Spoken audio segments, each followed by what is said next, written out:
오늘은 마태복음 12장 9절로 21절 말씀 가지고 주님은 예언대로 행하셨다. 제목이 그렇게 특이하지는 않죠. 근데 새삼스럽기도 하죠. 무슨 말이냐 하면 굉장히 중요한 얘기예요. 주님이 하나님이신데요,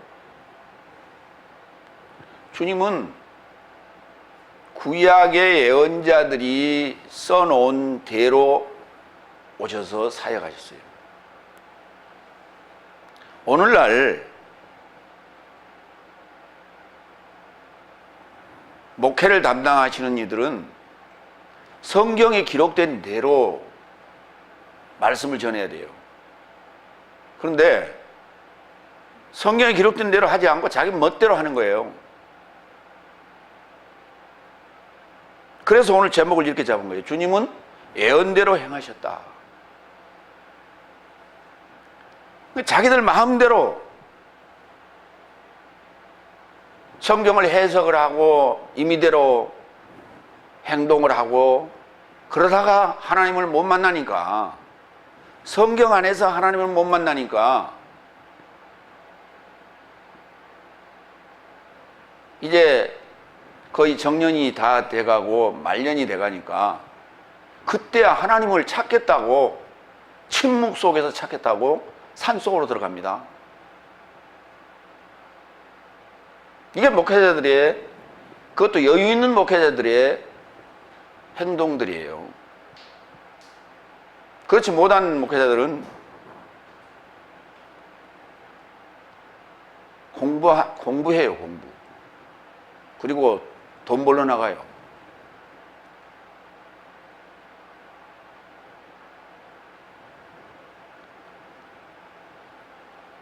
그러니까 성경은 하나님을 아는 데 필요한 자료가 아닌 거예요. 자기들 전통적으로 자기 생각대로 해오고 있는 거예요. 자기가 우리 전통에 사로잡혀 있어요. 그게 옛날 우리 조상들이 산속에 들어가서 침묵 속에서 소위 가부좌 틀고 하는 그러한 행태가 뭐예요? 산신령 만나러 가는 거죠. 그럼 그 하나님이 어디 있어요? 그때 하얀 흰옷 입고 나타나는 그 양반이 그게 하나님이에요? 그럼 성경은 뭐하러 들여다봐?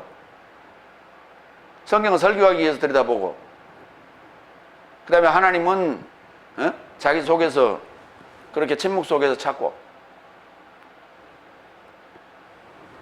그게 동서양을 막론하고, 동양에서는 산신령 면벽 10년 하러 들어가는 거고요, 서양에서 천주교에서 캐톨릭에서 시작했던 건 수도원이에요.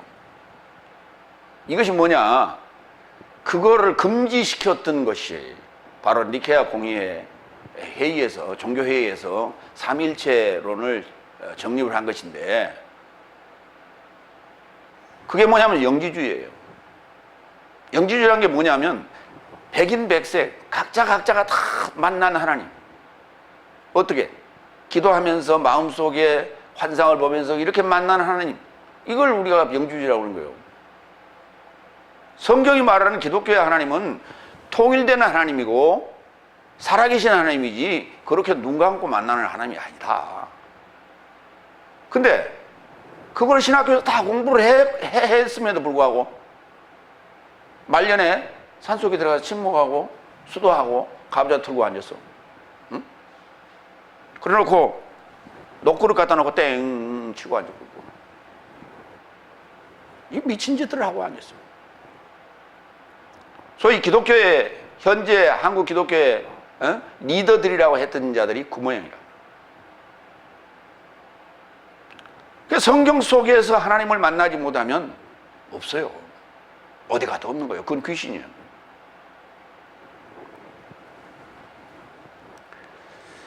마태복음 12장 9절로 14절. 첫 번째 대지, 사람은 양보다 통원하는데 이 말이 무슨 말이에요? 우리 개혁성경은 뭐라 그러냐면 사람은 양보다 귀하다 해놨어요. 근데 귀하다는 단어가, 이 단어가 귀하다는 단어가 아니에요. 근데 문맥상으로는 그럴 것 같아. 그래서 그렇게 번역을 해봤어요. 자, 이제 그거는 밑에 가면서 차차 설명하기로 하고요. 첫 번째 9절 10절 다 함께 읽겠습니다. 그리고 그는 거기서 이동하시어 저 삶의 회당에 이르고자 가셨다. 그리고 보니 마른 손을 가진 사람이 있더라. 그리고 저 삶이 그를 신문하여 말하되 안식일 삶에 치료함이 합당합니까? 이는 저 삶이 그의 고소하고자 함이라. 거기서 이동했다라는, 거기가 어디냐면 가버나움이에요.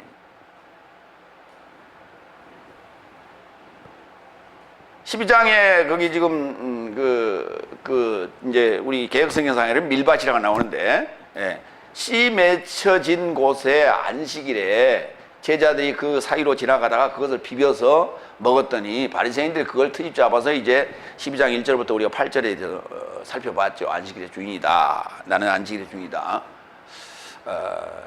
이제 그 일을 겪고 나서 거기서 이동했다는 거예요. 어디로? 회당으로. 회당으로 이동을 했는데 거기에 이제 손 마른 자가 있었고 안식일 삶에 치료함이 합당하냐라고 또 안식일 문제를 거론하기 시작합니다. 그러니까 복음서에 보면 가장 중요한 문제가 유대인들에게 있어서 안식일 문제예요. 그리고 안식일 문제가 그들에게도 중요했고 하나님의 입장에서도 안식일이 굉장히 중요한 거예요. 그래서 이 안식일 문제를 계속 거론하는 거예요. 왜? 안식일에 관련된 소위 시행령, 그 지침들이 엄청나게 많아요. 엄청나게 많아.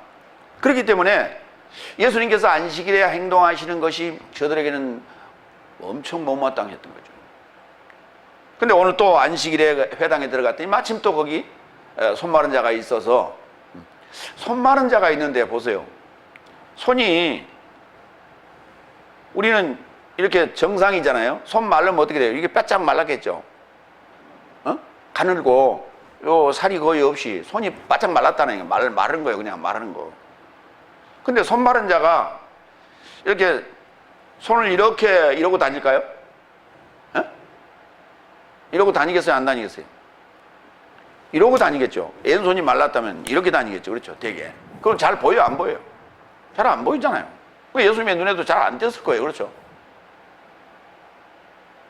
그러니까 이야기를 하자니까 지금 그렇지, 실제상으로는 손 마른 자가 눈에 잘 안 띄어요. 이렇게 가리고 있지. 그리고 여러분은 다 지금 앞을 보고 있잖아요. 그렇죠. 앞에서 이제 성경 읽는 자가 있으니까 성경을 낭송하는 자가 있을 것이고, 전부 다 앞을 보고 있기 때문에 손이 뒤에 이렇게 있는 게 아니기도 앞에 다 이러고 있기 때문에 뒤통수만 보이기 때문에 잘 안 보인다고. 근데 지금 글은 그렇게 써놨어요. 어쨌든 간에 지금 그 손 마른 자 이야기를 하자는 거예요. 그러니까 이 지금 요거를 이걸 시나리오로 이게 각색을 하려고 보면 문제가 있는 거예요, 사실. 그러니까 그거를 손 마른 자가 왼손 들어 그랬더니 이렇게 들었어 보니까 손 마른 자가 보였다든지 이렇게 각색을 해야 되겠죠. 누가복음 6장에도 마가복음에도 같은 내용이 나오는데, 누가복음 6장 6절을 보면 또 다른 안식일 안에서도 자신을 회당에 이르고자 들어가서 가르치게 되었다. 그리고 거기에도 그의 오른손이 마른 사람이 있다. 여기는 구체적으로 나왔어요. 다른 안식일이라고 지금 얘기했어요. 그러니까 이삭을 비벼 먹던 날도 안식일이었고, 오늘 지금 여기 회당에 들어간 날도 안식일이었어요. 그날 이제 되게 우리가 안식일이니까 회당에 사람들이 모이죠. 그런데 손 마른 자가 나타났는데 오른손이 말랐다는 거예요. 그래서 아주 구체적으로 누가복음에는 이걸 기록하고 있다는 거예요. 그 마르다는 단어는 크세로스, 따라합니다. 크세로스. 예, 이게 마르다는 뜻이에요.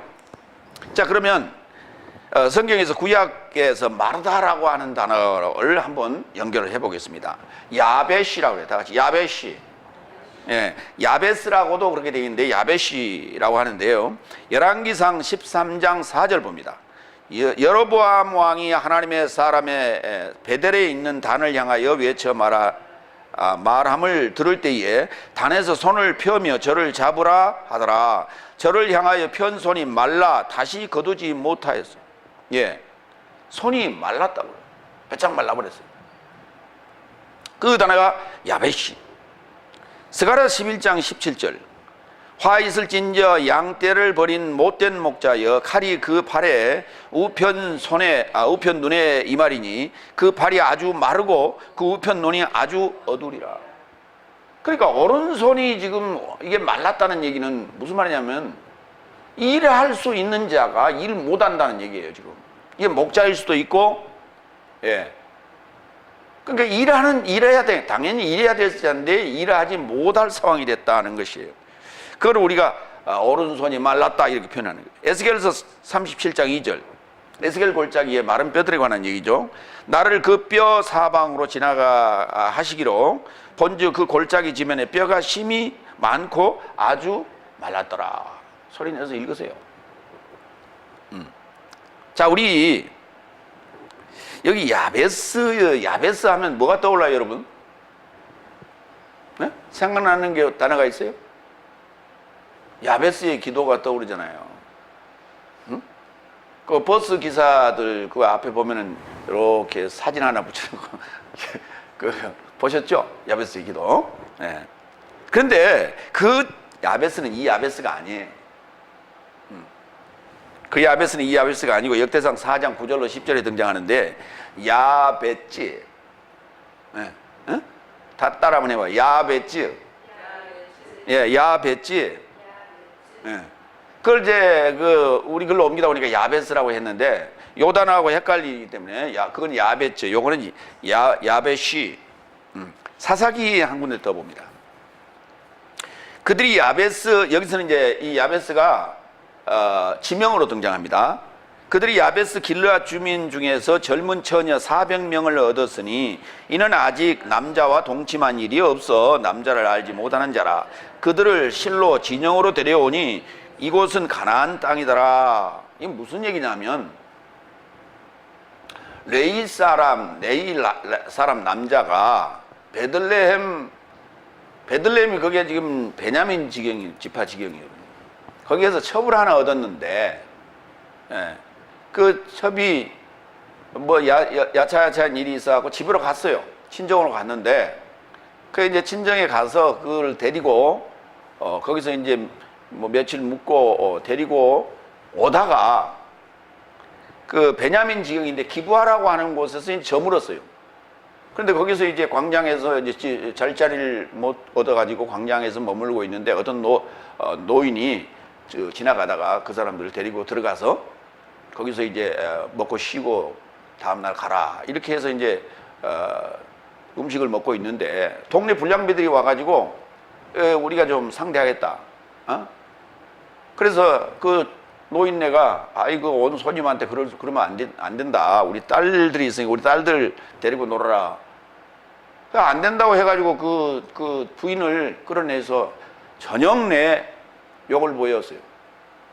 그리고 아침에 이제 그 레이 사람이 대문을 열고 나오니까 그 앞에 자기 부인이 엎드러져 있는 거예요. 보니까 죽었어요.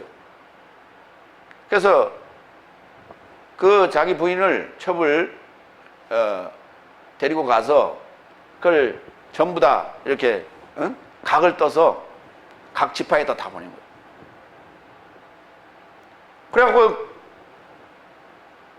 전부 다 모인 겁니다. 각 지파가 다 모여가지고 베냐민 이놈들 다 죽이겠다고. 그래서 다 죽은 거예요. 그리고 600명이 도망을 갔어요. 그 중에 장정 600명이 살아서 도망을 갔어요. 그러고 나서 이제 이러다가 우리 한 지파가 사라져버리겠다. 그래서 그들이 이제 다시 회합을 해갖고 후회를 하고 저들을 어떻게든 살려야 되겠다. 저 지파를 살려야 되겠다 해서 지금 야베스 길르앗에 가서 처녀 400명을 데려다가 얘들한테 줍니다. 요 장정들한테. 그런데 지금 도망간 장정이 600명이라. 한 200명 모자라잖아요. 그래서 그 베델 지경에서 거기 명절이면은 그 처녀들이 춤을 추러 나오는 그런 그 풍습이 있나 봐요. 거기에 가서 실로 처녀들이 춤추러 나올 때 그 숨어 있다가 전부 다 한 200명을 잡아와라. 그렇게 해서 600명이 짝을 만나서 이제 베냐민 지파가 다시 이제 그 번식하게 되는 그런 얘기예요. 거기에 그 지금 야베스라는 동네가 등장을 합니다. 그 다음에 창세기 1장 9절로 10절에도 야베스가 아니라 이건 이제 여성 명사입니다. 야빠샤. 이게 메마르다는 단어고 여기 이제 야빠샤. 이건 여성 명사인데 창세기 1장 9절로 10절 한번 읽어봅니다. 그가 전능자를 소망하는 사역으로 천하의 무리 한 곳으로 모이고 마름을 소망하여 스스로 감찰하기 시작하라 하니 그대로 되니라. 그가 전능자를 소망하는 사역으로 마름의 소망을 위하여 땅을 초청하시고 모인 물을 위하여 바다를 초청하시니 전능자를 소망하는 사역으로 좋았기에 감찰하기 시작했다. 그러니까 물이 한 곳으로 모인 것을 우리가 바다라고 그러고 이 물이 없는 곳을 그걸 육지라 무치라 그랬는데 그곳이 바로 마름이에요. 마름. 오늘 지금 여기 말랐다는 얘기는 무리가 없다는 얘기예요. 말 그대로 말랐구나. 우리가 말랐다. 야, 너 좀 말라 보인다. 물이 빠졌다는 얘기예요. 요나서 2장 10절도 봅니다. 여호와께서 그 물고기에게 명하심에 요나를 육지에 토하니라. 그 육지가 바로 야빠샤예요. 예. 그러면 지금 요나가 복음을 전하러 간 니느웨가 곧 육지에 그 야빠샤 메마른 곳이었어요. 거기에 복음을 준 거예요. 오늘 이제 요나서가 등장을 기억을 하시고요. 예.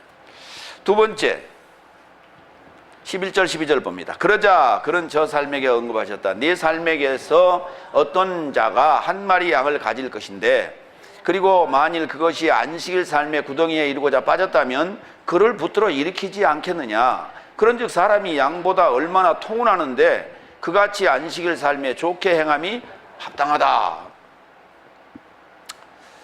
11절은 이해가 되겠는데 12절에 갑자기 이게 통운이 등장을 하고 함이 굉장히 어려워졌어요.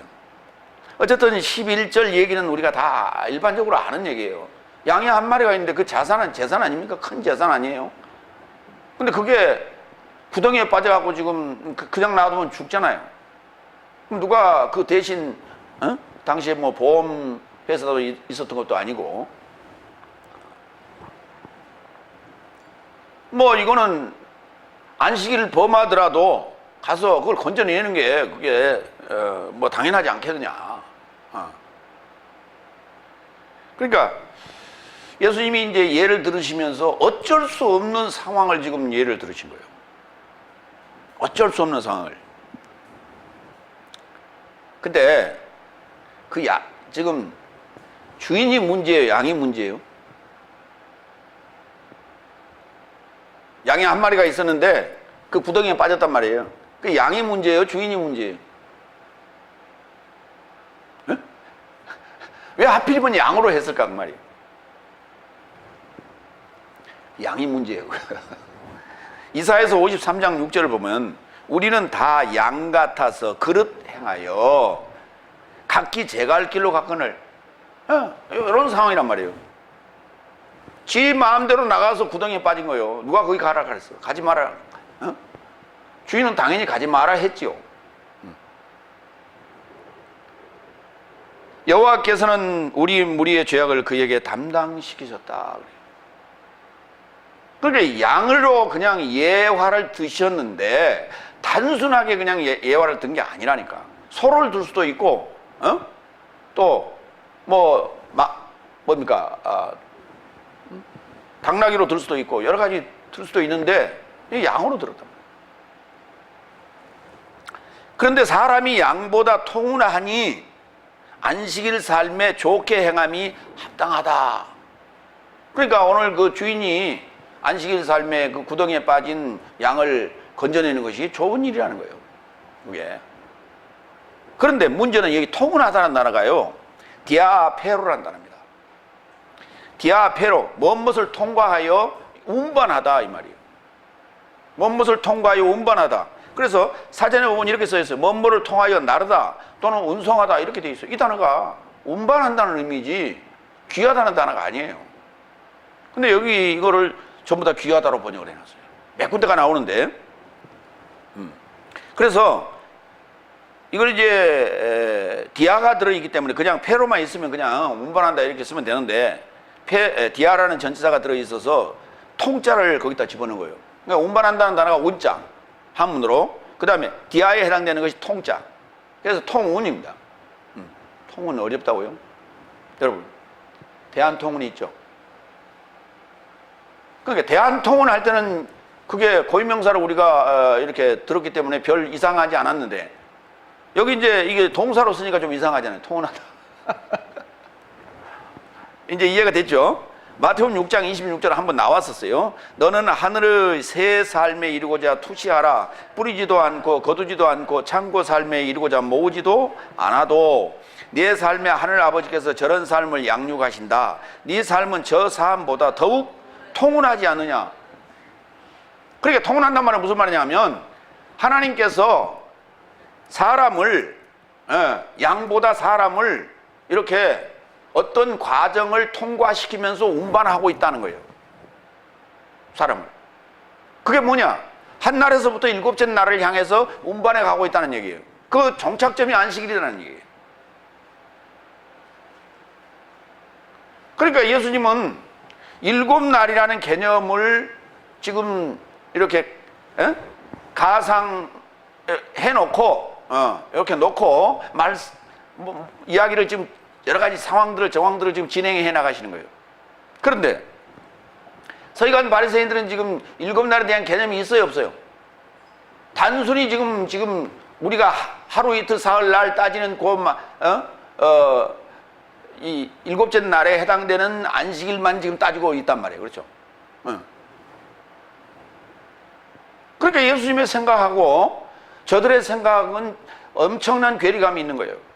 오늘 우리도 마찬가지예요. 여러분도 지금 나가서 이제 일곱 날에 대한 개념을 이해하고 그걸 알고 난 다음에 나가서 대화를 하면요, 정말 괴리감을 느껴요. 마태복음 10장 31절도 나오는데요. 그런즉 두려워 말라. 네 삶은 많은 참새 삶보다 통운한다.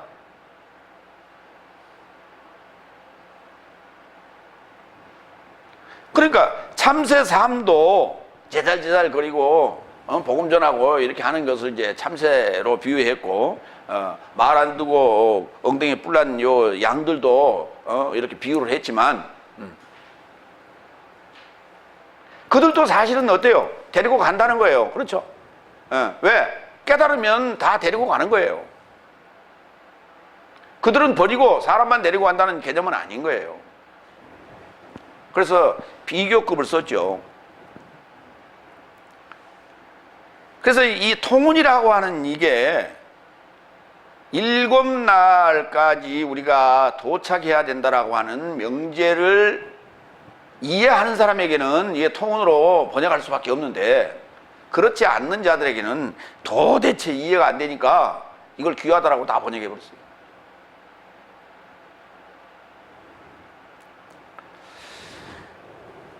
그래서 안식일에 그것을 건져내는 것이, 그리고 손마른 자를 고쳐주는 것이 이게 좋은 일이다. 좋은 행동이다. 그랬어요. 다 같이 칼로스 포이에인.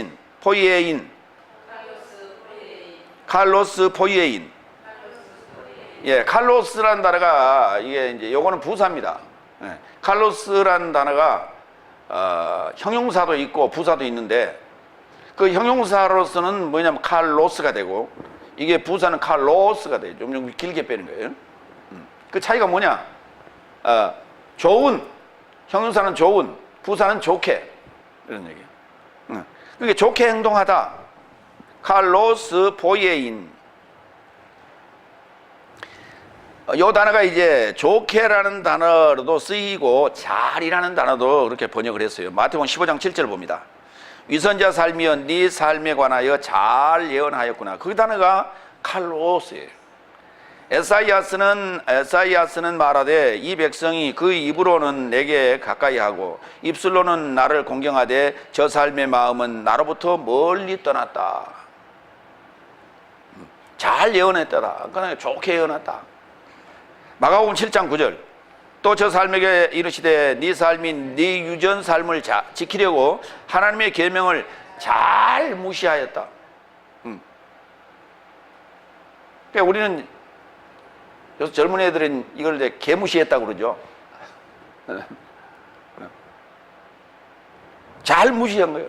진짜로 좋게 무시했다. 그러니까 이게 이제 뭐냐면 이런 거예요. 이 단어를 이거 개무시했다고 써버리면 어떻게 돼? 문맥상으로는 그렇지 맞죠, 이해가 되죠. 더 훨씬 더 이해가 되죠. 이건 한국식 발음 해석이에요. 한국식 해석 번역 방식이에요. 그렇게 하면 안 돼요. 헬라어에 이거에 잘 또는 좋게라는 단어를 썼으면 그대로 해야 돼요. 그러니까 무시한 것도 좋게 무시한 거예요.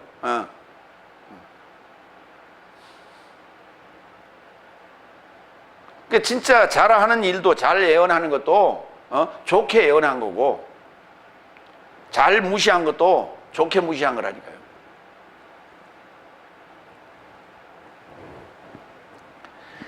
그래서 있는 그대로 번역을 해줘야 된다. 근데요, 지금 뭐 히브리식이 어떻고 헬라식이 어떻고 이런 얘기를 많이 하는 사람들이 있어요. 여기저기서 떠들어대는데 실제로 그 강의를 들어보면 히브리식이 뭔지 헬라식이 뭔지 정확하게 나오는 게 하나도 없어요. 말로만 히브리식이고 말로만 헬라식이야. 그렇지 히브리식은 뭐고 헬라식은 뭐다라고 하는 뭐 예문도 없고 그렇게 했을 때 뭐가 우리에게 어떻게 해야 되는지 전혀 방법론도 제시하지 않고 우리는 히브리식으로 한다, 우리는 헬라식으로 한다 이렇게 떠들어대는 사람이 많아요. 전혀 근거 없는 얘기들.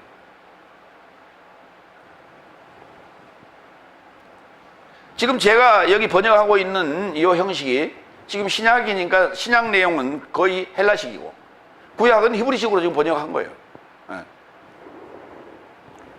세 번째 13절 14절을 봅니다. 그때 그는 사람에게 네 손을 내밀라고 말씀하신다. 그 지금 손 마른 자에게 지금 말씀하신다.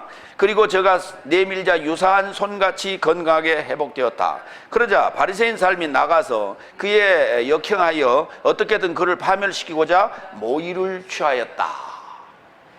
모의를 취하였다. 그러니까 이제 거기서는 대놓고 할 수는 없으니까 야 좀 나와봐. 그래 꾹꾹꾹 찔러가지고 이제 회당 밖으로 나가서 어떻게 저 양반을 제거를 할까 이런 궁리를 했다는 거 아닙니까? 그래서 그 모의를 했다는 거 모의. 함께 모여서 회의를 했다.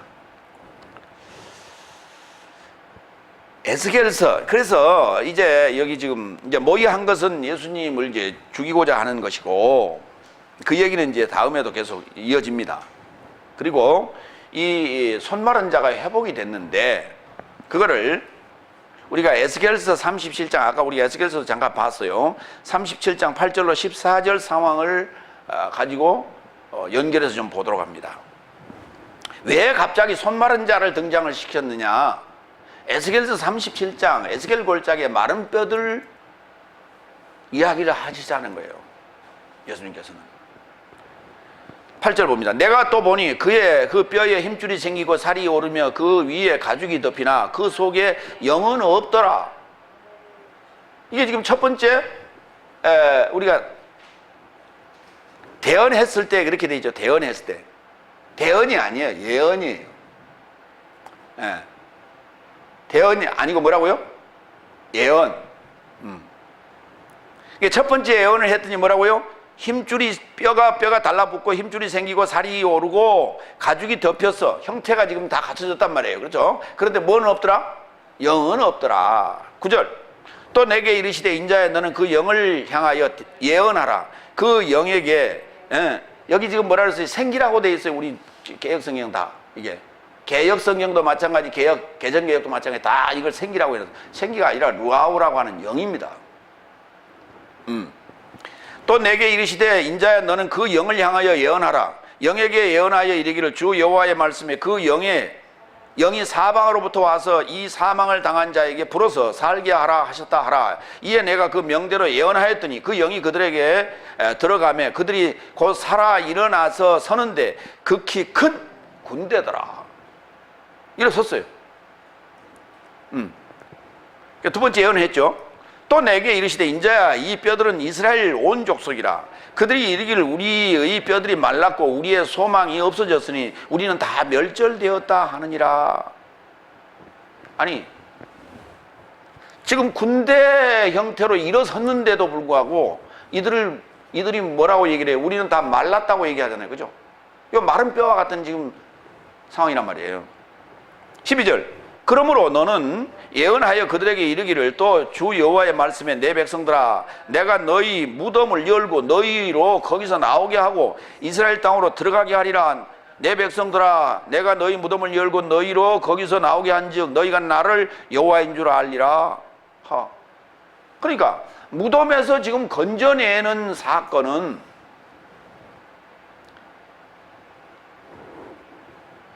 요게 이제 마른 뼈 지금 이게요. 오늘 지금 손 마른 자가 이게 회복이 됐죠. 손 마른 자가 회복된 건 어디까지예요? 이스라엘 군대가 지금 된 모습이죠. 그럼 무덤에서 아직 나온 거예요? 아직 안 나온 거예요? 아직 안 나온 거예요. 그러면 오늘 지금 여기 모인 회당에 있는 바리새인들과 그 다음에 요 손 마른 자 다 뭔 상태라고요? 무덤. 살았다 하는 이름은 가졌으나 실상은 죽은 자라고요. 시체라고요. 죽음이라고 다들. 오늘 이걸 지금 얘기하자는 거예요. 그러니까 지금 손 마른 자 말고 바리새인들은 손이 멀쩡해요. 다 말랐어요. 다 멀쩡하잖아요. 바리새인들은 손이 다 멀쩡하지 않습니까? 그럼에도 불구하고 그들을 뭐라고 한다고요? 무덤. 근데 예수님께 나오는 자는 이제 여호와인 줄 알게 되고요. 14절. 내가 또 내 영을 너희 속에 두어 너희로 살게 하고 내가 너희 아담아에 거하게 하리니 나 여호와가 이 일을 말하고 이룬 줄을 너희가 알리라. 나 여호와의 말이라 하셨다 하라. 요 상황은 뭐냐면 13절 14절 이 상황은 뭐냐면 오순절 성령이 오시는 얘기예요. 오순절 성령이 오시는 얘기예요. 그러니까 지금 아직 무덤에서 나온 게 아니에요. 지금 무덤에 있는 자들을 건지러 다니는 거예요. 지금 이게 복음서 상황이에요. 여섯째 날도 사실은 뭐라고요? 무덤. 무덤에서 지금 뭐 하고 있는 거예요? 설교 듣고 있는 거예요. 다섯째 날은 거기도 무덤. 그러니까 우리가 에스겔서의 상황을 이걸 순차적으로 비교를 해보시면 돼요.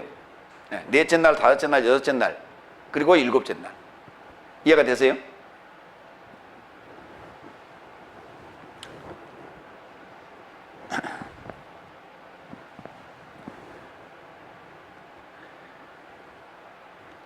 그러니까 이걸 깨달았다면, 서기관 바리새인들이 이걸 깨달았더라면 예수님을 죽이려고 해요.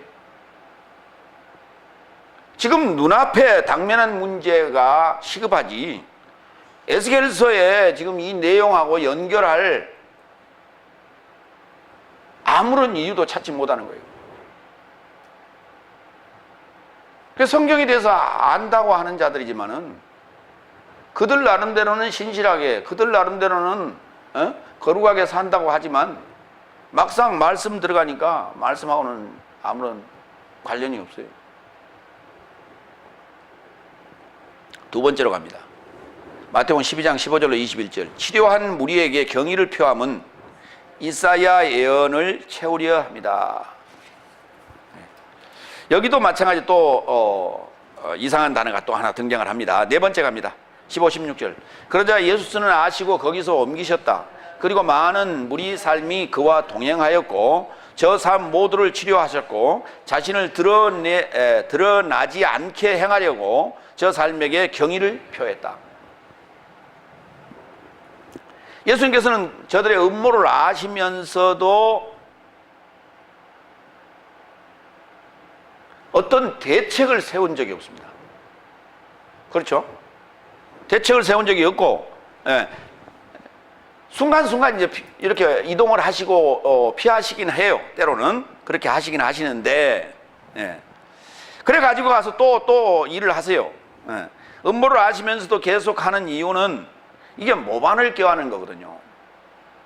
그러니까 서기관 바리새인 입장에서는 계속 하는 일마다 지금 거슬리는 거예요. 예수님께서 하시는 일마다 거슬리고 그들의 이제 그 예수님을 제거하고자 하는 그 마음은 계속 더 굳어지는 거예요, 지금.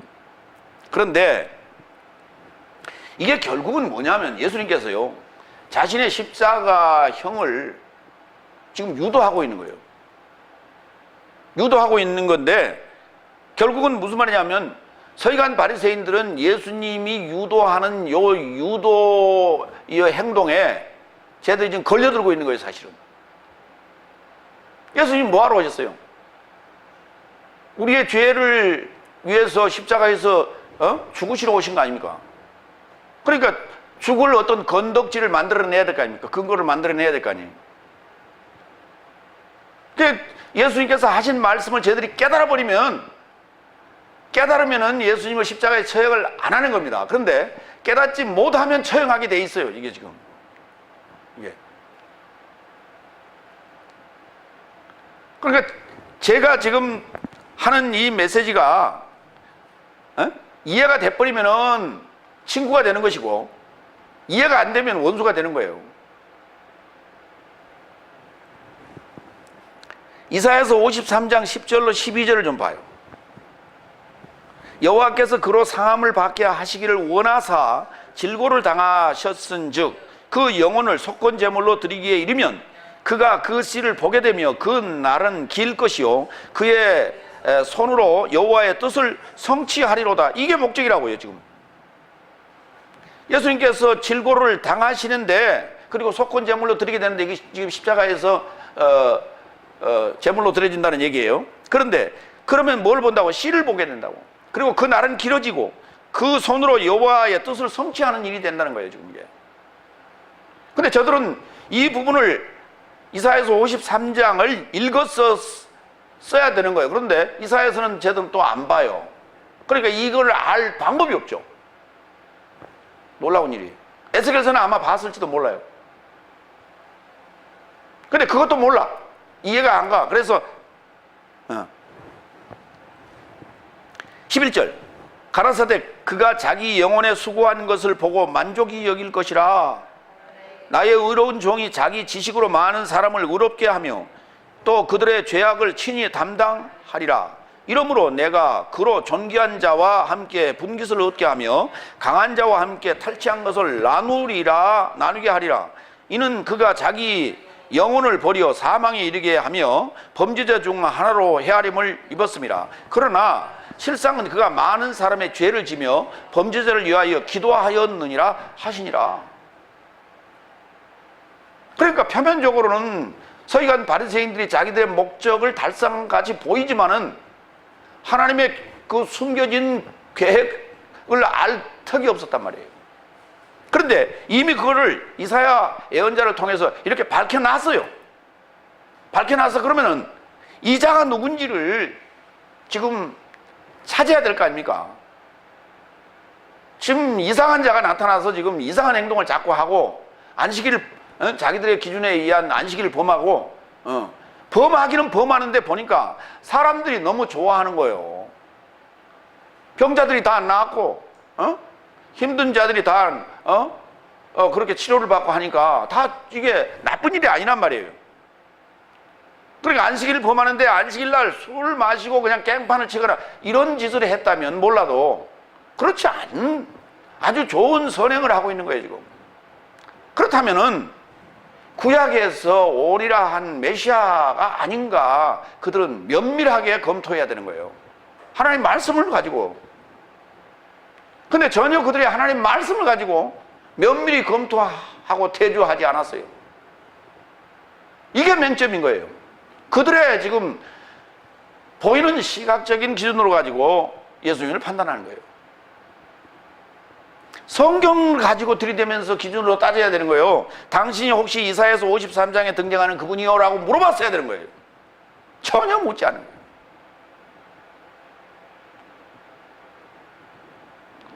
지금 서기관 바리새인이 예수님 앞에 나와서 성경 구절을 들이대면서 물은 게 몇 가지나 돼요. 에? 모세 율법에 의하면 현장에서 가늠하다 걸리면 돌로 쳐 죽이라고 하는 그런 얘기. 그 가늠과 관련된 얘기, 이런 거는 지금 모세 율법을 들이대면서 얘기를 몇 군데 나옵니다. 그 외에 예수님 당신이 메시아인지를 확인하는 성경 구절을 들이대는데 한 군데도 없어요.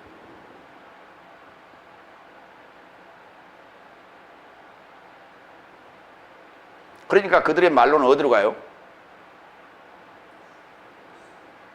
수도원으로 들어가야죠. 그러니까 지금 보세요. 기도원이 했던 역할이 뭡니까? 거기서 기도하고 부흥회하고 그리고 우리 영성을 깨우는 그런 일들을 했지 않습니까? 그렇죠? 근데 지금 기도원이 지금 사양길이요, 흥행길이요, 지금 사양길이요. 그러면 이제 수도원으로 가야 됩니까? 그것도 수도원이, 우리나라에 수도원이 있어요? 강원도에 신분가 누군가 하나 지어놓은 거 그 수도원이라고 해갖고 하나 있죠? 거기서 농사 짓고, 이천덕 신분가 대천덕인가? 이 양반 그거 있는데. 글쎄, 거기 가면 거기 간 게 아니라 수도원을 지어갖고 간다는 거예요, 지어가지고. 돈도 많아요, 돈도. 어디서 돈이 났어, 목사가?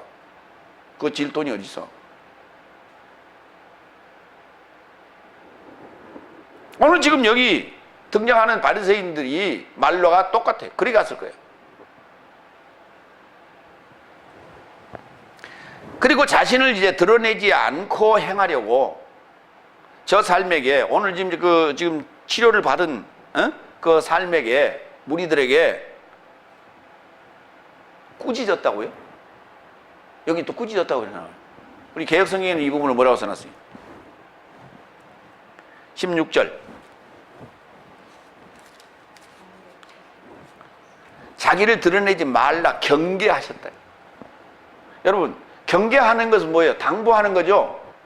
야, 나가서 절대 내가 고쳐줬다고 그러지 말아라. 이건 꾸짖는 거예요. 이게 당부하는 거예요. 당부 아닙니까? 근데 나는 다른 데는 다 꾸짖다라고 번역을 했어요.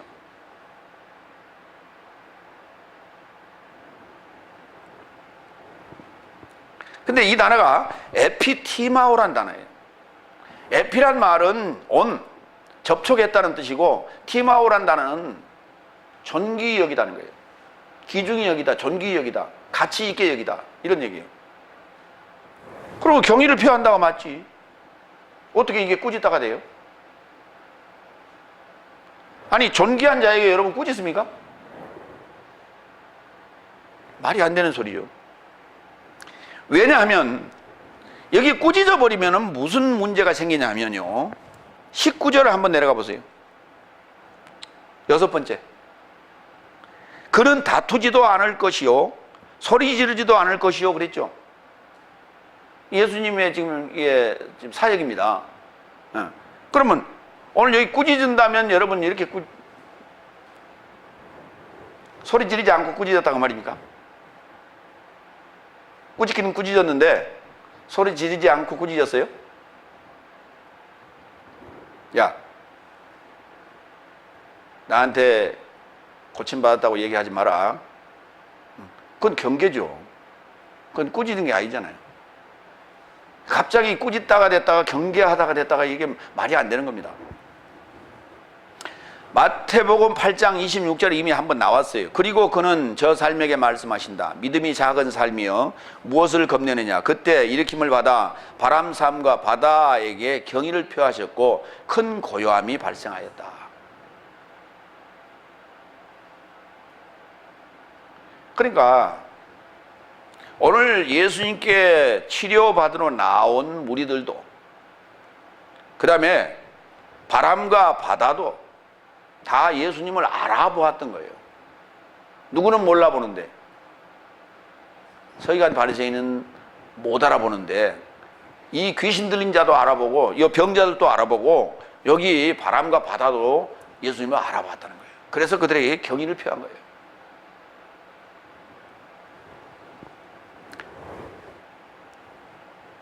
다섯 번째, 17절 18절.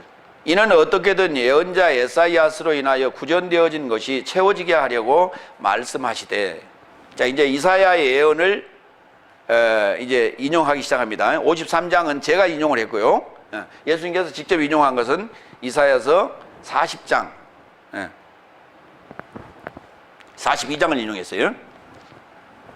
자, 17절. 보라, 나의 아이, 나의 사랑하는 자, 나의 목숨이 기뻐하였던 자에게 자에 이르고자 내가 택하였다. 나의 영을 그를 접하여 둘 것이며 그가 심판을 열국 살맥에 통보할 것이다.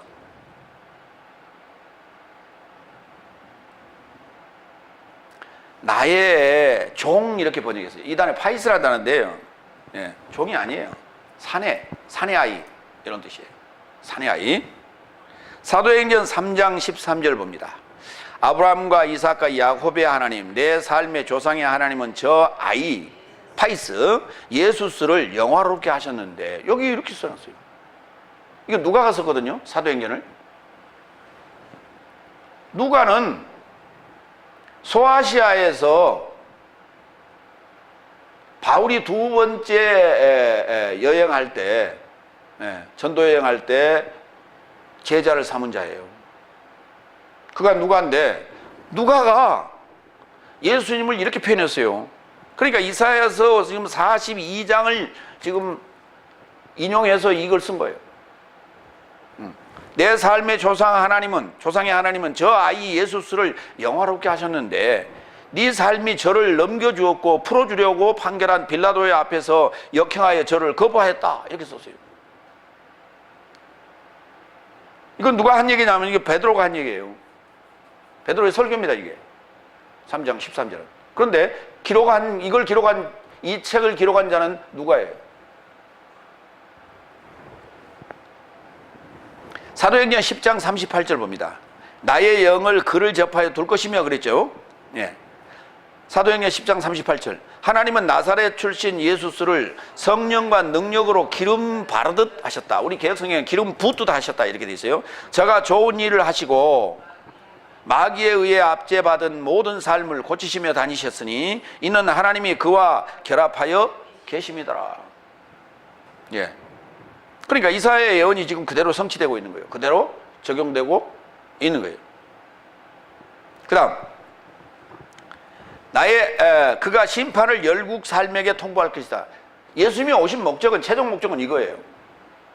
열국, 이방, 열국 살맥에 복음이 증거된다는 거예요. 심판을 통보한다는 얘기는 무슨 말이냐면 복음이 증거된다는 얘기예요.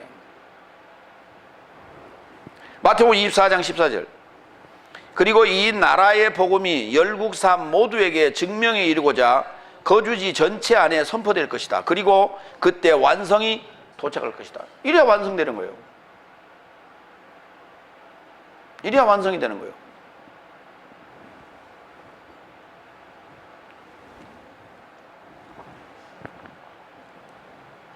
그러니까 이게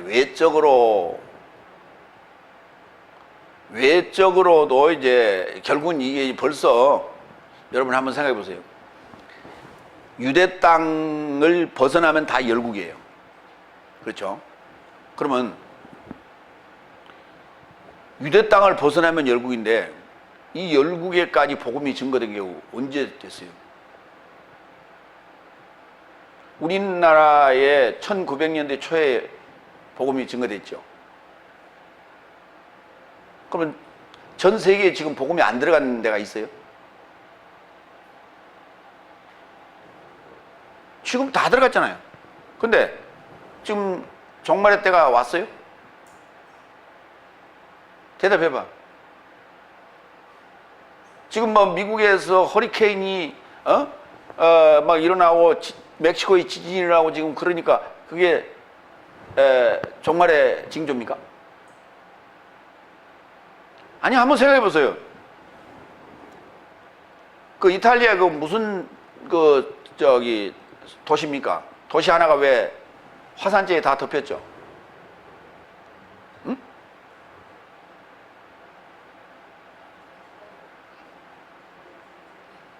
아니, 왜 기억들이 이렇게 안 나지? 응?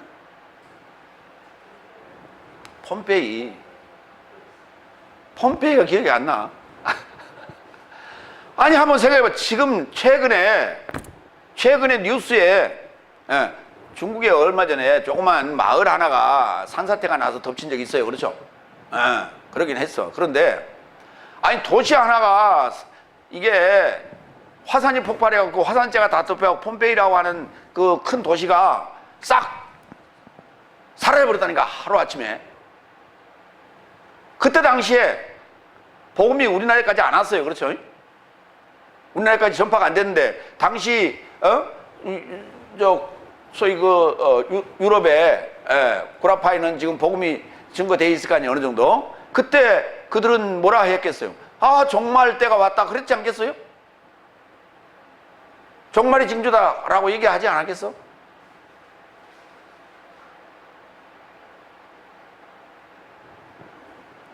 그러니까 외적으로 아무리 떠들어봐야 지금까지 종말이 왔어, 안 왔어? 그러면 지구에 종말이 올까, 안 올까?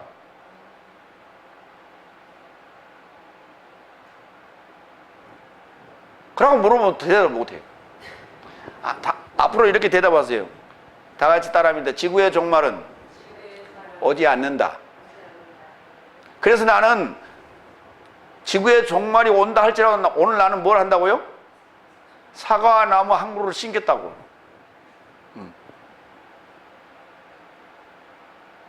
이 마음으로 살아야 돼요, 우리 그리스도인들은. 근데 그리스도인들은 지금 무슨 마음으로 사냐면, 어이구, 종말이 가까웠나 보다. 아이, 빨리 갈 준비해야지. 어디로 가? 누가 데려가는데? 준비는 돼 있는데? 아무런 준비도 안 돼 있으면서 어디로 간다고? 그러니까 지금 마음 자세는 뭐냐면, 휴거된다고 생각하고 있는 거예요, 지금. 휴거된다고. 아이고, 갈 준비해야지. 이게 휴거된다고 생각하고. 성경이 그 휴거되는 얘기 어디가 있어? 그러니까 잘못된 성경 지식을 가지고 전부 살고 있는 거예요, 지금. 지구의 종말이 누가 온다고 그랬어? 아니, 언젠가는 오겠죠. 글쎄, 안 온다니까. 그러니까 지구의 종말이 오거든. 나한테 따지러 오세요. 나한테 따지러 오시라고. 나한테 따지러 오면 지구상에 있는 모든 금덩어리를 다 줄게, 내가.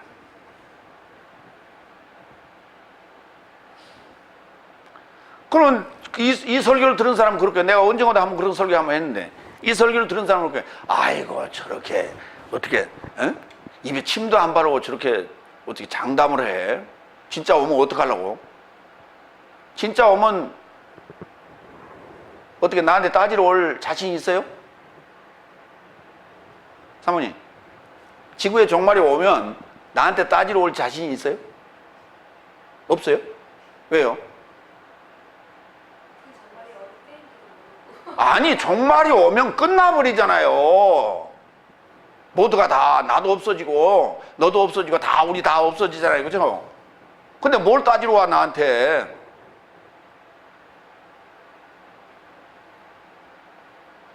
그러니까 내 얘기가 확신에 차서 얘기할 수 있죠. 따라합니다. 지구의 종말은 오지 않는다. 예. 그렇게 사세요.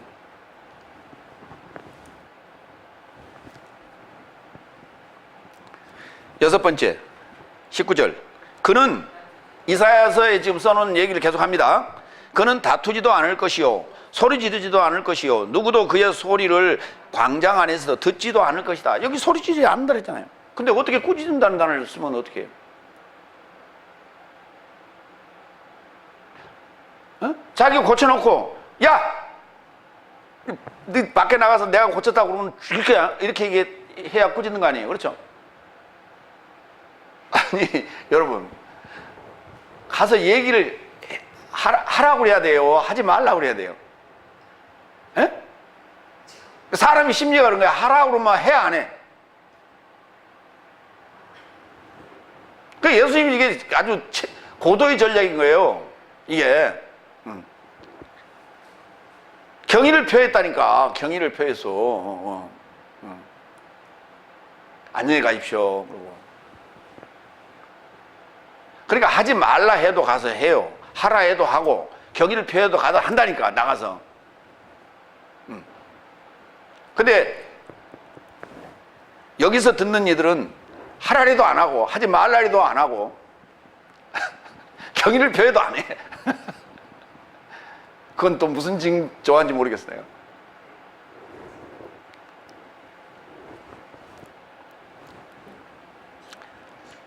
마태복음 11장 29절. 소리지도 않는다고요. 나의 멍에를 네 삶을 접하여 들쳐매고 나로부터 배우라. 나는 온유하고 마음으로 겸손한 자이다. 그러므로 네 삶의 목숨 삶으로 쉼을 발견할 것이다. 그렇죠. 겸손하고 온유하고 겸손하다고 그러잖아요. 네. 소리 지르지 않아요. 괴팍하지 않아요. 소리 진단 말은 괴팍하다는 얘기거든요. 네. 그 다음에 다투지도 않고 요한복음 18장 36절.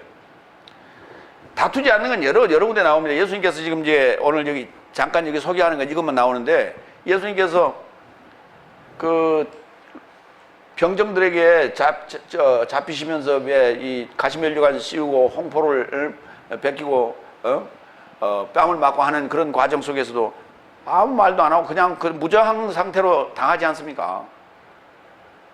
요한복음 18장 36절. 예수께서 답변하시되, 지금 이게 빌라도하고 둘이 지금 하는 얘기예요. 내 나라는 이 세상에서 난 것이 아니니 내 나라가 이 세상에서 나서 존재한다면 내 하속 삶이 아마 유대인의 삶에게 내가 넘겨지지 않게 하려고 투쟁하였으리라. 그런즉 지금 내 나라는 여기 없도다. 빌라도가 물었어요. 당신이 유대인의 왕이오라고 물어보니까 하는 얘기예요 지금. 그러니까 유대인들이 생각하는 그 나라의 개념하고 내가 생각하는 나라의 개념하고는 다르다. 그러니까 뭐가 이게 레벨이 좀 이게 맞아야 뭘 내가 다투든지 싸우든지 하지. 도대체가 게임이 안 된다 도대체. 그래서 이 얘기를 처음으로 지금 빌라도한테만 하는 거예요. 이게.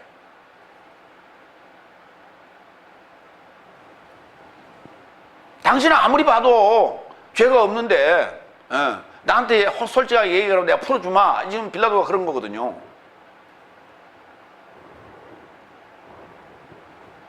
그러니까 이때야 얘기하는, 그런즉 내 나라는 여기에 있는 게 아니다. 보이는 요 이스라엘 여기 내 왕이 아니다. 내가 얘기하는 나라는 그런 나라가 아니다.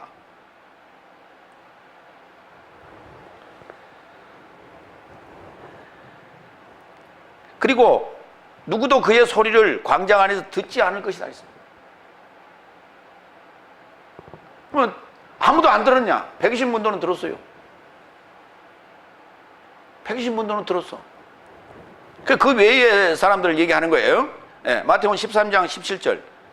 에사이아스의 예언이 저 삶에게 채워지게 되었으니 말한 것은 네 삶이 소문으로 들어도 결코 이해하지 못하고 보아도 보지 못하고 결코 알지도 못하여 이 백성 삶의 마음이 완악해져서 그 귀는 듣기에 둔하고 눈은 감았으니 언제든지 눈으로 보지 못하고 귀로 듣지 못하고 마음으로 깨닫지 못하고 돌이키지 못하는 저 삶을 내가 치유하고자 합니다.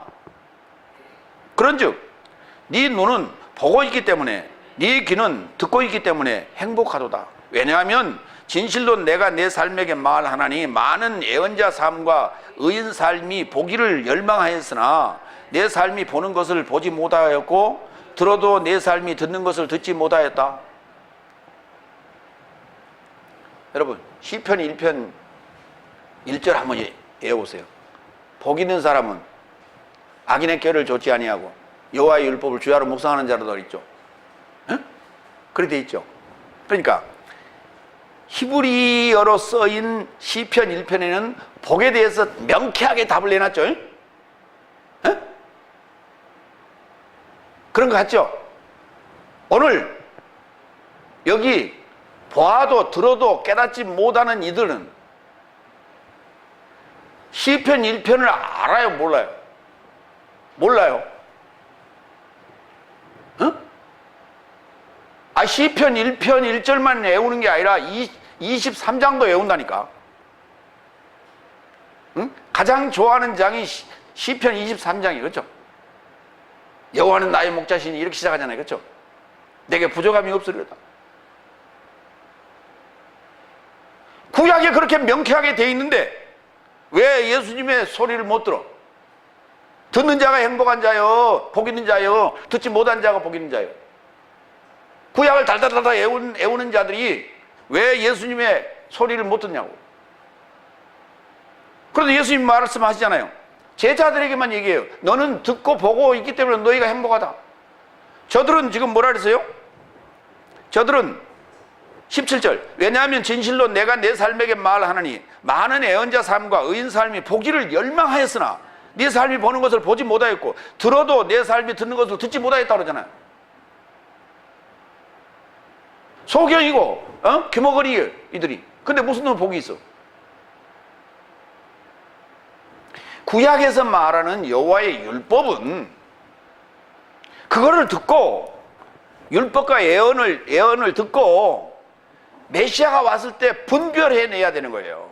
그거를 알아볼 줄 아는 눈과 귀가 필요하다는 거예요. 이 자가 복 있는 자지. 지금 우리 신약 보고 있어? 구약 보고 있어요? 신약 보고 있잖아요. 이거 마태복음 13장에 써놓은 거 아니에요?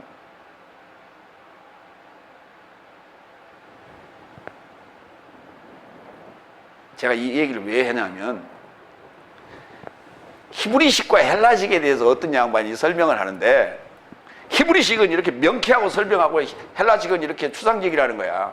헬라식이 추상적이에요? 히브리식이 추상적이에요?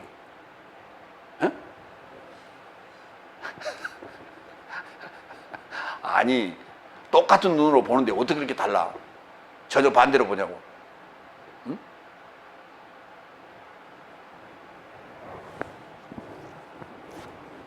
일곱 번째, 그가 승리에 이르고자 심판을 내던지기까지 상처받은 갈대를 꺾지 않을 것이요 꺼져가는 심지를 끄지 않을 것이며 그리고 그의 이름 안에서 열국 삶은 소망할 것이다.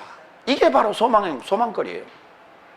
열국 삶이 소망할 수 있는, 소망을 가질 수 있는 것이 바로 예수님이에요. 예수님이라는 이름, 예수라는 이름이 그들의 소망이에요. 우리의 소망이에요. 그렇죠? 왜? 하나님은 오래 참으시잖아요. 오래 참으신 거예요. 내가 일곱째 날에 도착할 때까지 기다려 주셔요. 다섯째 날에서 늙어서 그냥 죽을 때까지도 기다려 주고 계시고.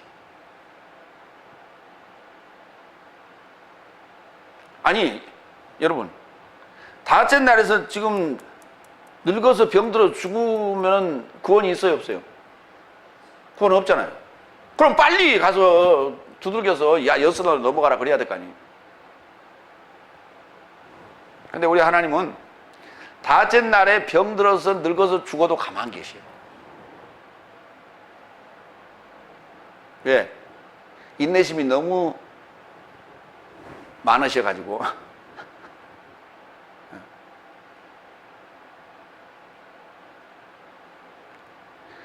하나님께서요, 조바심이 있으셨으면요, 우리는 진즉 죽었어요. 다섯 날 저렇게 평안하게 신앙생활을 못해요.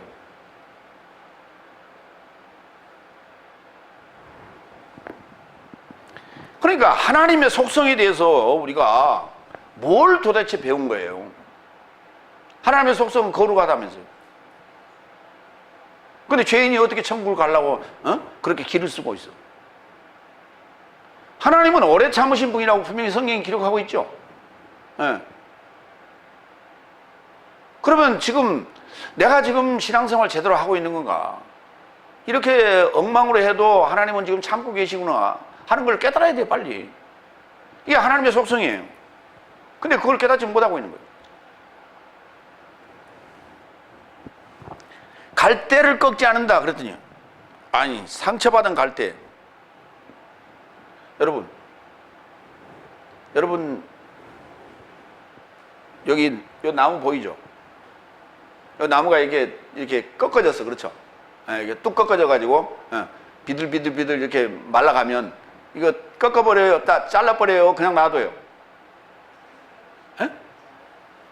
되게 잘라버리죠, 그렇죠?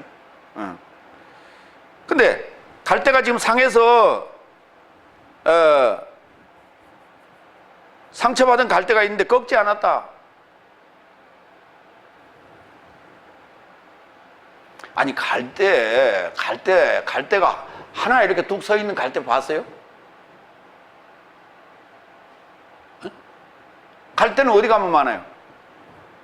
갈대밭에 있죠, 갈대밭에. 갈대밭에 가면 어때요? 꺾어진 것도 있고, 자빠진 것도 있고, 반듯한 것도 있고, 여러 가지 있지 않습니까? 그런다고 가서 그 갈대 그 세우는 사람 봤어요? 조금 상처받았다고 꺾어버리고 그런 사람 봤어요? 그냥 놔둬요. 왜? 그거요, 이제 갈대 우리가 이제 축제가 다 끝나고 겨울이나 아니면 내년 봄쯤 되면요, 불 쳐질러 버려요. 그러면 새순이 또 자라나오거든요. 그래서 그게 쳐질러 버리면 그거에 거름이 되거든요. 그러지 누가 그거 꺾거나 하지 않습니다, 갈대는. 오늘 여기서 말하는 갈대는 붓이에요. 우리가 붓을 꺾었다는 말을 쓰죠. 그 개념으로 이해하시면 돼요. 붓을 꺾었다는 얘기는 절필, 내가 이제 글 안 쓰겠다는 얘기 아니에요. 그러니까 글을 쓰는 자가 누구예요? 서기관 아닙니까? 서기관이 지금 엉터리로 글을 쓰고 있는데도 어떻게 해요? 그걸 꺾지 않으신다고. 엉터리 설교를 하고 있어도 놔두신다니까. 백성의 서기관이라 했고, 백성에게 글을 쓰는 자, 백성의 마음판에 글을 쓰는 자가 서기관이거든. 설교자예요. 근데 그 붓을 꺾지 아니하고 그냥 놔둔다고. 지난 시간에 우리가 봤어요. 골로새서에 거기 계시록 21장 15절로 17절. 그리고 나와 결합하여 전하는 자가 성과 성의 문삼과 성벽을 측량하려고 금갈대를 가졌더라. 이 갈대가 자를 얘기하는 것이 아니라 뭐라고요? 하나님 말씀. 그리고 성은 직사각형으로 정사각형으로 놓여 있고 그 성의 길이는 넓이만큼 길다. 그리고 갈대로 12,003 스타디온에 접하여 성을 측량했는데 성의 길이와 넓이와 높이가 동등하다. 그리고 성의 벽을 측량하였는데 144 규빗살미니 사람의 분량 곧 사자의 분량이다. 아니, 이게 144 규빗으로 면 144 규빗이면 얼마야 하면 한 규빗이 50cm 계산하고 하면 재봐요. 얼마인가? 대충 해봐. 얼마 나오나? 144 곱하기 50 해봐. 50cm 0.5 몇 미터 나와요?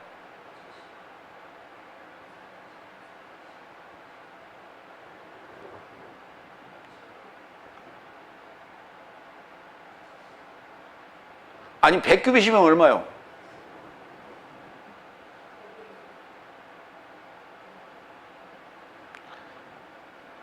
190면 지금 50m 넘죠?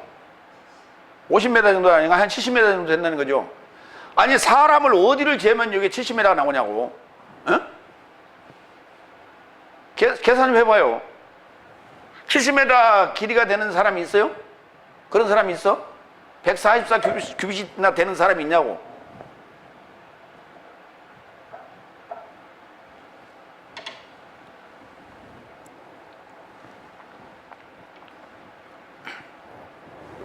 이건 이제 우리가 그 계시록에서 다 설명한 바 있습니다. 144가 무슨 뜻이다. 그 다음에 12천이 무슨 뜻이다 하는 걸 말씀을 드렸어요. 그래서 어떤 의미상의 것을 지금 숫자로 표현해 놨을 뿐이지, 이게 숫자의 길이의 그 수치가 개념이 아니다. 그건 아무리 도저히 계산해도 답이 안 나오는 거예요. 이게 붓이라고 하는 것은 바로 하나님의 말씀을 기록하는 것이고 설교하는 것이고 해설하는 것인데, 그래서 뭘 만들어내요? 산돌 집을 만들어내는 거예요. 거룩한 제사장을 만들어내는 거란 말이에요. 그게 계시록 21장의 새 예루살렘 성이에요. 그리스도의 신부고. 그 붓을 언제 그 붓이 제대로 쓸지를 모르기 때문에 꺾지 않았다는 거예요. 그러면 꺼져가는 심지를 끄지 않았다. 그 심지가 뭐냐면 이게 리논이라는 단어인데 3배입니다. 3배. 신약에 와서는 이게 뭘로 바뀌냐면 세마포로 나와요. 등장해.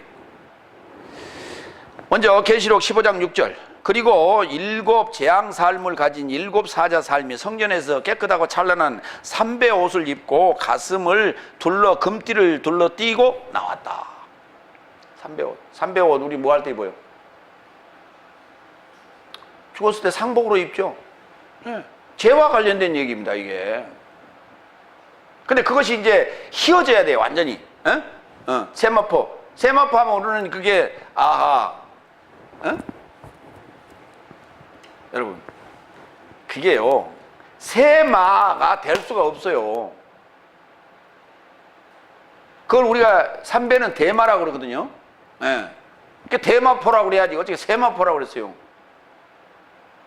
그렇게 세마포로 만들 수 있는 거는 모시배예요. 모시배는 가능합니다. 그런데 3배로는 그렇게 못 짜요. 그래서 그거는 대마포라고 그래야 돼요. 그래서 우리 그걸 마직 그렇게 얘기해요. 마직 또는 마대 이렇게.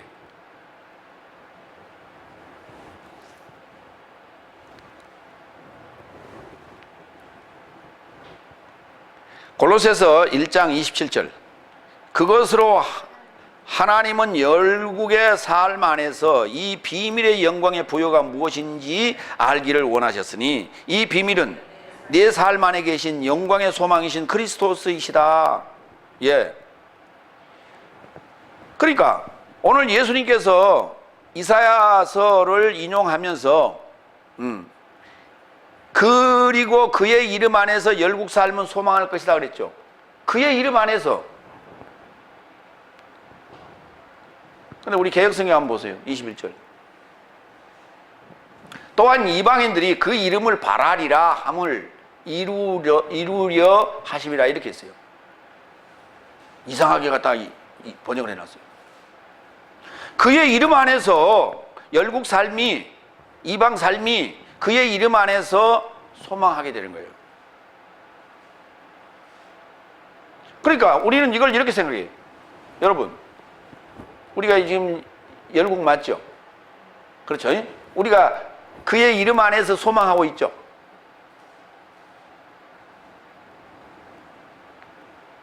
근데 그의 이름 안에서 이렇게 번역 안 돼 있어요. 이렇게 만약에 이 부분을 일반적으로 번역하면 이렇게 돼. 그의 이름으로 우리가 소망한다. 이렇게 거의 번역합니다. 그러니까 그의 이름을 우리가 뭐 하면서 늘 부르고, 쓰고, 들먹이면서 우리가 소망하는 거다. 이런 식으로 지금 해석을 한단 말이에요. 그게 아니라고. 골로새서 1장 27절에서는 그것을 분명히 했어요. 그렇죠? 어디서?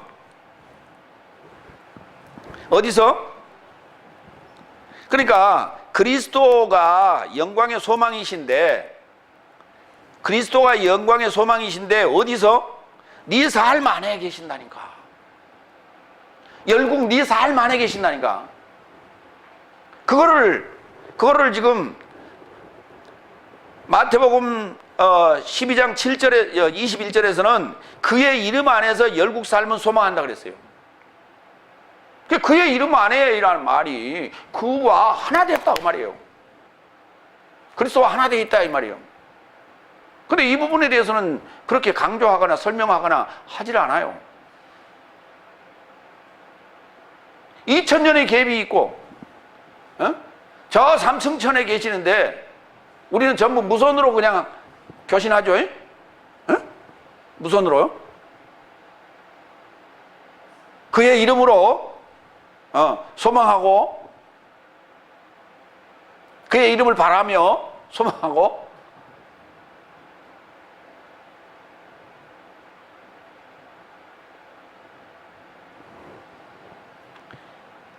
이래 놓으니까 추상적이다 이런 소리가 나오는 거예요. 이래 놓으니까 개역 성경 보고 그건 한글 성경이지 그게 신약 성경이 아닌 거예요.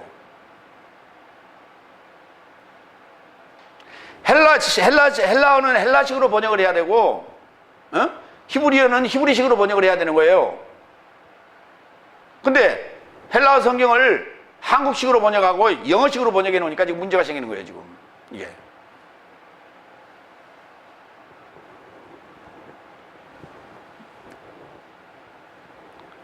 여러분 빨리 나오라고 기도를 하십시오.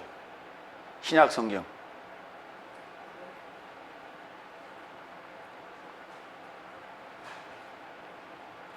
제가 움직여야 나오는 겁니다.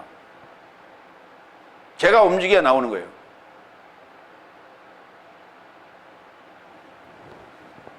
그래서 신약 성경이 헬라식으로 번역이 돼서 나와서 많은 사람들의 손에 들려서 보면 도대체 이 말이 무슨 말이에요? 개역 성경하고 이렇게 왜가 차이 납니까?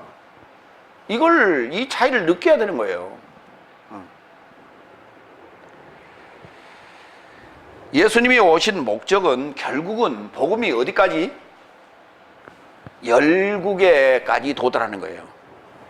마태복음 24장 그게 나라의 복음에 대한 얘기 꼭 기억하시기 바랍니다. 내 나라의 복음이 열국 사람 모두에게 증명에 이르고자 거주지 전체 안에 선포될 것이다. 그때 완성이 도착한다. 구원의 완성이 그때 도착되는 거예요.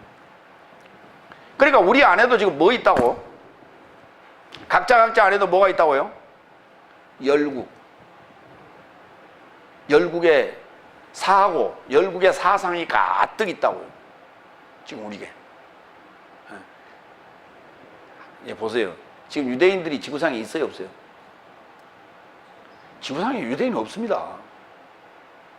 그러니까 다 열국이야. 지금 사실은 다 열국인데 왜 열국이라고 얘기를 하고 이방이라고 얘기를 하는가? 에트노스라는 단어를 왜 쓰느냐 하면 이게 하나님 나라 풍속이 아닌 거예요.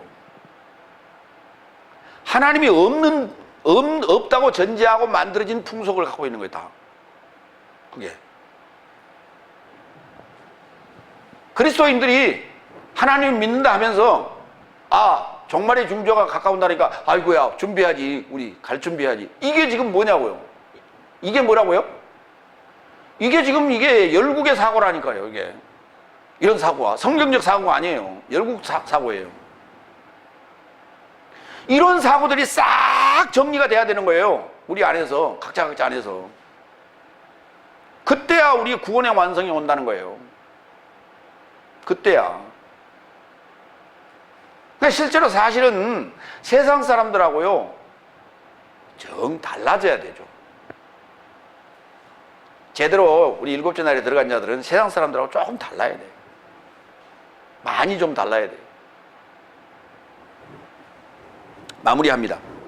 회당에서 손마른 자를 통하여 에스겔 골짜기에서 살아난 이스라엘을 비유하시고 이사야 예언대로 그리스도스를 증명하시고 열국의 소망이 되실 것을 언급하심은 온 인류를 구원하시는 하나님이심을 드러내심이요 또한 나의 개인의 그 구원의 완성을 향한 그 비밀이 그 안에 들어있더라.